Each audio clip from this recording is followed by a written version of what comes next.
ยังอันนั้นน่ะฮะ เพชรอีนี่เพชรแล้วสิตา ว่ายังเจ้าเฮ็ดยังไงเพิ่นน่ะ แบ่งกระบุงนั้น แบ่งตามงงไงเพิ่นพี่น้องเอาพี่น้องสาวขายไงกินยังบุกกัน กินตำหุงเด้อมาเด้อพี่น้องไอ้เพชรไปเบิ่งหมอ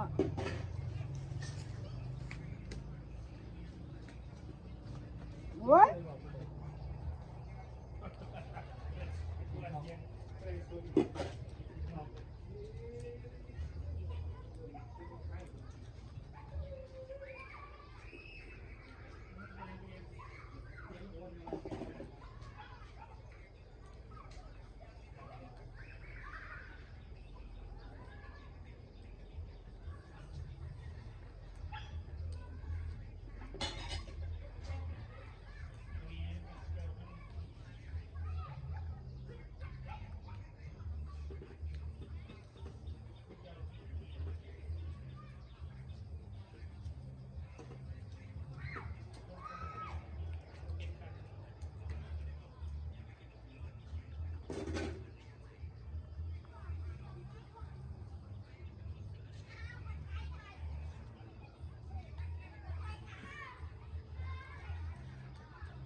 เจ็บหัวเลยพี่น้องเจ็บหัวหนุกๆเลย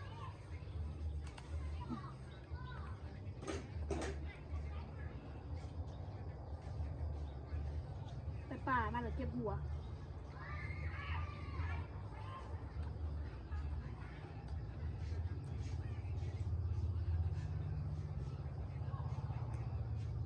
มาเท่ามากมาเท่ามาแล้วไปเปิดประตูให้อีแม่นาง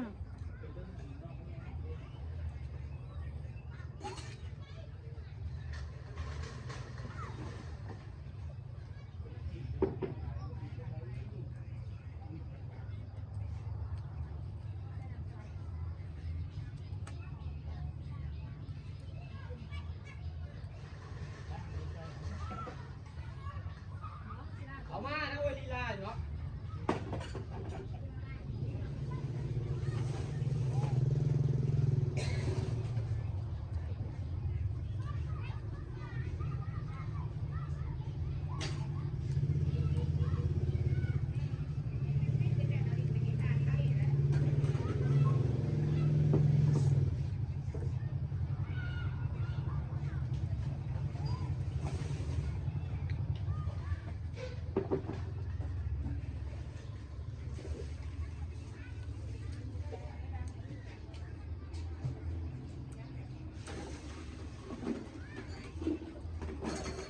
แม่ฮาวน้ำมันหอยไม่ให้เจ้าพัดพักค่ะพัดมือได้พักค่ะหนึ่งเข่าก้อนเนี่ยว่าเอาน้ำมันหอยมาแล้วค่ะสีดำกินอันนี้แล้วก่อน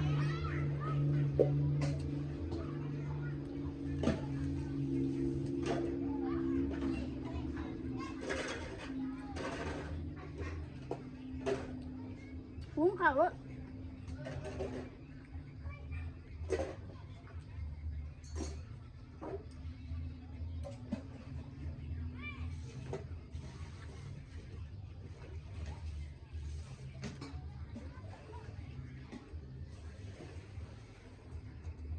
โอ้ยยังบ่สุกอยู่บ่เฮ้ย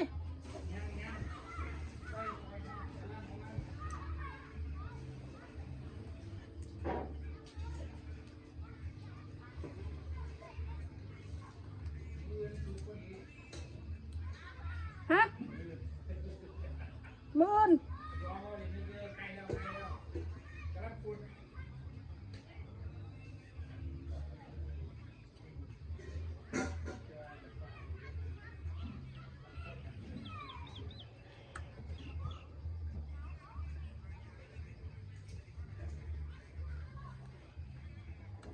นี่แม่เจ้ามียาดีเจ็บหัวบ่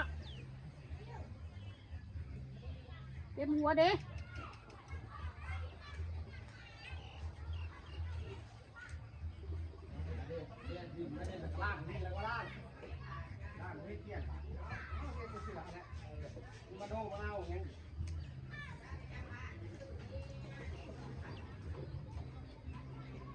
เจ็บหัวเลย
วัว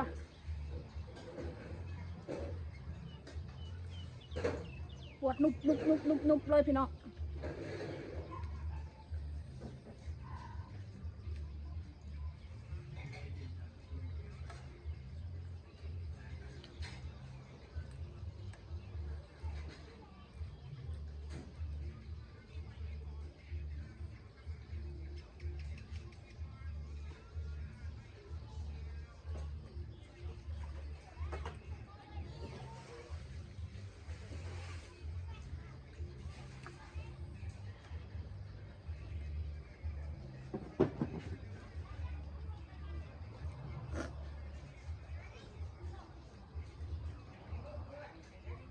เอาไม่ขนาดไหน มันสุกมันเรืองกับพ่อละป้าแห้ง เอาไม่เพิ่นก่อนนั่นได้เจ็ดที่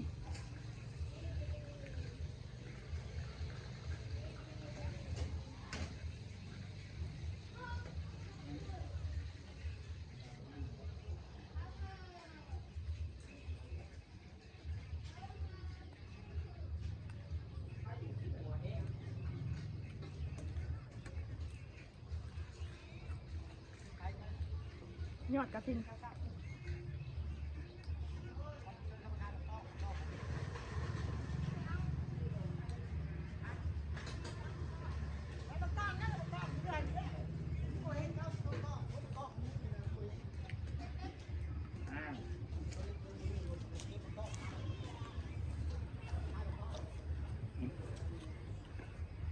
สบายดีครับ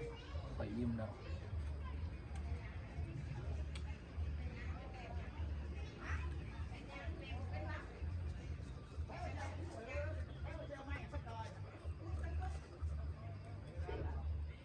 เป็นทางย่อยเราคนว่าเป็นทางคนงาน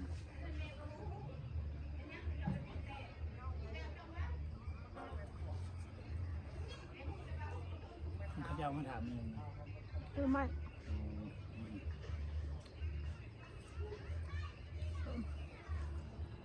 เอายาดีเจ็บหัวมันก็ได้กับน้ำกินอันนี้แม่แม่อยากกินมันไม่ได้อยากกิน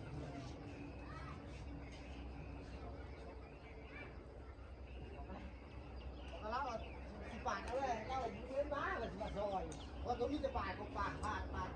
ต้องสั่งได้เลยให้เราสั่งได้เลยสิปาดอะไรแม่ตัดสิไม่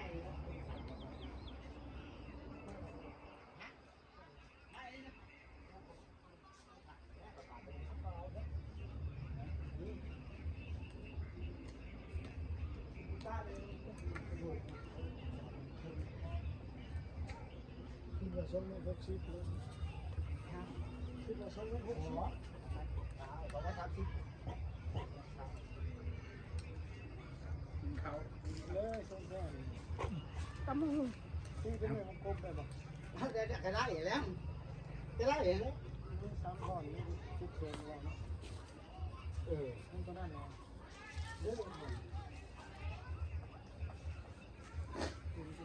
ได้ควันใหม่ไง มาน่ากินข้าวลูกมาน่ามากินข้าวกับปลาไหมมา nó thôi bà đây bỏ cái cái này là nó cũng chỉ lo cái này nó giờ tới gặp hà bác tôi thấy đi đến cái số nào cái này mà còn hiện cái này yếu rồi cái qua cho cái này nhảy rồi chứ số có chút số mày nào mày cái té rồi คนมาซื้อมาเอง nóขึ้นได้เลยนี่ไม่ขึ้นได้ป่ะเอาคำซอยกับซอยอยู่พี่เนาะซอยนี่เอาเพื่อนมาพาที่อย่างเลยนะ ยิ้มเล จะ ย แทะนี่เลย เฮ็ดน้ำเจ็บหัวนั่นเองเจ็บหัวโคตรระเบิดแล้วพอแล้ว เอ๋เนาะ คุณทุกเมนทุกไลค์จ้าสวัสดีค่ะ